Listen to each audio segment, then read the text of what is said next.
kasih Anda masih bersama kami, pemirsa, dan kita masih akan berbincang bersama dengan Pak Chandra Pasaribu, Head of Research Analyst PT Yuanta Sekuritas Indonesia. Ya, kemarin pemirsa, atau lebih tepatnya di akhir pekan lalu, Bursa Efek Indonesia mengumumkan rebalancing untuk periode 1 November sampai 31 Januari 2025 mendatang. Periode 3 bulan dan begitu ya. Hasilnya adalah beberapa saham masuk dalam LQ45. Ada dua yang kami highlight pemirsa ya. Ada ADMR dan juga ada SMRA yang keduanya melambung lebih dari 4% pada perdagangan Senin kemarin. Dan yang keluar pemirsa Gudang Garam dan juga Harum. Bagaimana menanggapi rebalancing ini Pak? Untuk ADMR dan SMRA naiknya cukup signifikan. Secara garis besar kan sebenarnya rebalancing itu kan sifatnya sangat teknis ya. Jadi masuk dan keluar itu ditentukan karena market cap atau karena liquidity lah gitu ya. Jadi sebenarnya agak pada saat kita melihat mencermati dalam jangka pendek begitu sebenarnya kan udah harusnya kita melihat pergerakan harga saham itu dengan antisipasi sih sebenarnya. Jadi siapa sih yang sebenarnya masuk gitu ya. Jadi atau punya potensi untuk masuk. Kalau kita balikin ke fundamental daripada ADMR maupun SMR sebenarnya sih nggak ada perubahan yang terlalu signifikan ya. Jadi mereka tetap ADMR misalnya dia bisnisnya tetap ada di met coal dan mungkin ada tetap derivatif daripada EV. Sedangkan SMRA kalau kita perhatikan secara umum sebenarnya sektor properti juga di minggu terakhir ini mungkin bergerak agak cepat ya. Karena ada isu 3 juta housing dari presiden baru sih. Baik. Kalau dilihat dari saham-saham tersebut, meskipun Anda katakan tidak ada perubahan yang terlalu signifikan, kecuali SMRA karena ada sentimen dari dalam negeri pemerintahan baru begitu ya terkait dengan program perumahan dan juga pemangkasan dari pajak. Nah, dari kedua saham ini masih layak untuk dikejar tidak pasca penguatan 4%? Rasanya sih jadi tidak ya jawabannya karena terus terang aja kalau saya lihat ya karena rebalancing itu kan justru yang pertanyaan lebih penting adalah justru company mana yang sebenarnya punya potensi untuk masuk kepada indeks LQ45 atau IDX 30 pada saat udah di-announce itu sebenarnya harusnya titik di mana kita justru exit karena dia akan mencapai relatif puncak daripada kenaikan harganya kan. Terprice ini ya Pak Chandra ya? Iya, problemnya itu dan mungkin ada sedikit buntutnya masih naik sedikit. Kenapa? Karena ada beberapa fund yang indeks terhadap atau indexing terhadap LQ45 mungkin dia harus melakukan rebalancing juga gitu loh. Tapi kan itu relatif udah sedikit lah sisanya gitu loh. Jadi artinya dorongan atau sentimen terhadap saham untuk naik lebih tinggi lagi jadi sangat terbatas. Baik. Gudang Garam, kemudian Harum ini kan yang keluar digantikan ADMR dan SMRA. Kemudian kalau kita lihat juga ya, IDX 30 pemirsa, ini yang masuk itu adalah MAPI dan juga MBMA. Kedua saham ini kemarin juga mengalami penguatan meski tidak sekencang dari ADMR dan juga SMRA. Kita lihat grafisnya. Kemudian kalau IDX 30 ya, ada MAPI dan MBMA. Yang keluar justru Buka dan juga ada ITMG. Selanjutnya pemirsa indeks IDX 80 baru masuk itu ada MIDI dan juga ada SMDR, keluar itu ada Silo dan juga TBIG.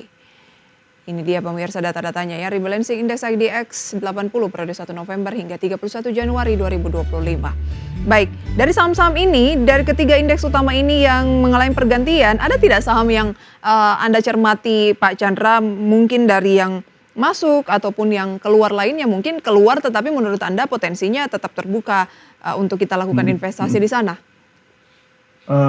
Kalau kita lihat untuk trading purpose sebenarnya yang saham yang keluar itu menjadi memang less interesting ya.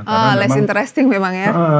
Karena secara teknis menunjukkan bahwa orang nggak mau pegang kan sehingga harga sahamnya turun, market cap-nya turun dan dia keluar gitu loh.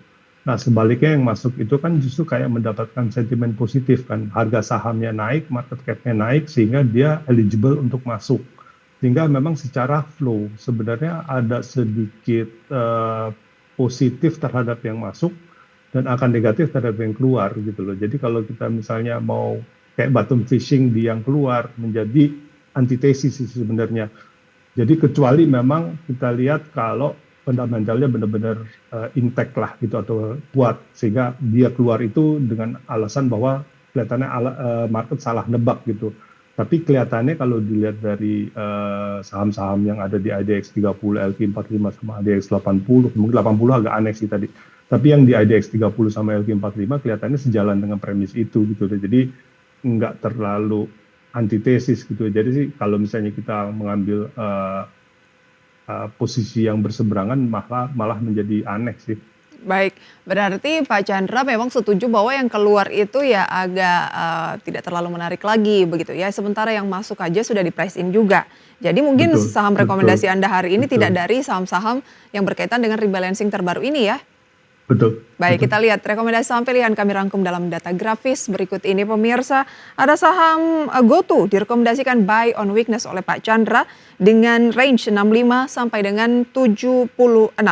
Selain GoTo pemirsa, juga ada BBTN yang direkomendasikan buy on weakness dengan range 1430 hingga 1490. Bank Mandiri 6775 hingga 7225 dan EXCL buy on weakness di 2200 hingga 2330. Mengapa rata-rata buy on weakness Pak Chandra sementara indeks harga saham gabungan kita juga sebenarnya kan lagi turun?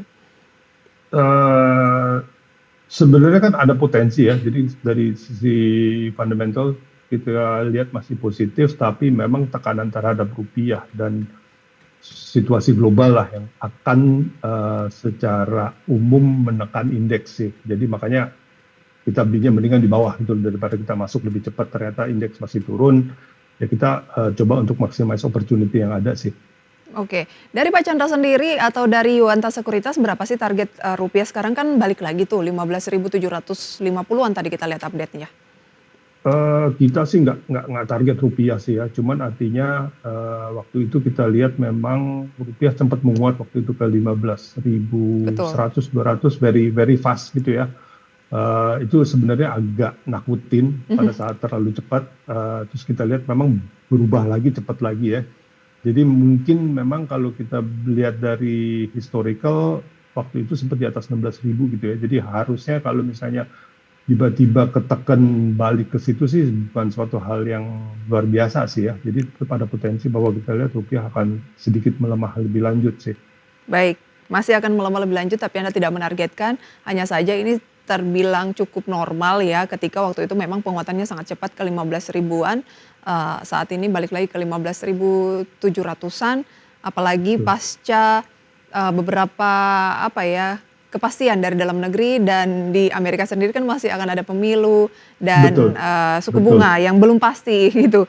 Oke, jadi kita ke GoTo terlebih dahulu. Mengapa Anda tertarik untuk merekomendasikan buy on weakness GoTo? Kalau kita lihat di global maupun regional, kelihatannya flavor tech stocks itu lagi positif ya.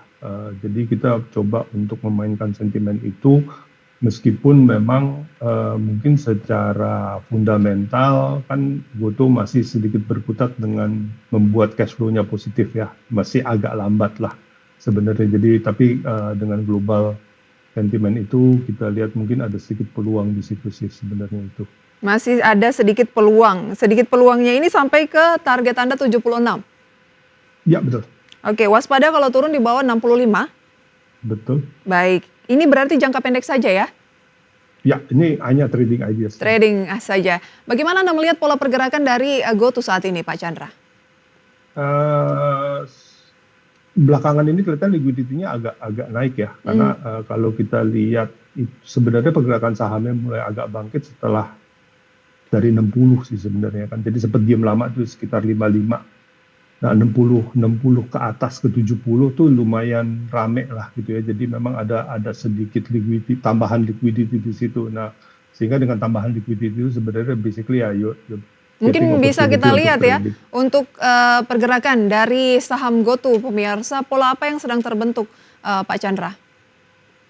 Saya nggak lihat technical secara itu sih, jadi memang basically more on the liquidity dan pergerakan saham sih. Yang pola-pola itu saya Baik, nggak lihat Anda sih. melihat liquidity dan Eh, Level daripada likuiditas itu sendiri kayak tadi gitu ya kan sempat di level 50 sampai 55 itu kan relatif liquidity-nya rendah ya. Jadi pergerakan sahamnya relatif stagnan.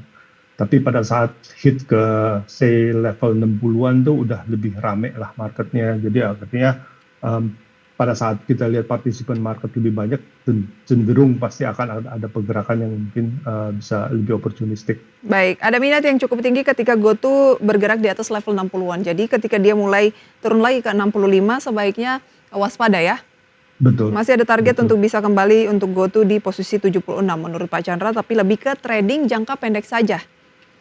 Oke, kita ke perbankan. Ada BBTN. Mengapa lebih ke BBTN dibandingkan dengan 4 bank big caps lainnya?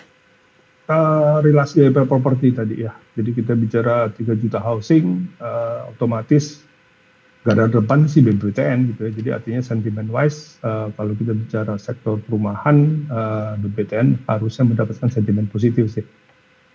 Baik, karena sentimen perumahan tadi itu akan menguntungkan juga untuk BBTN yang memang banyak bergerak di pembiayaan perumahan.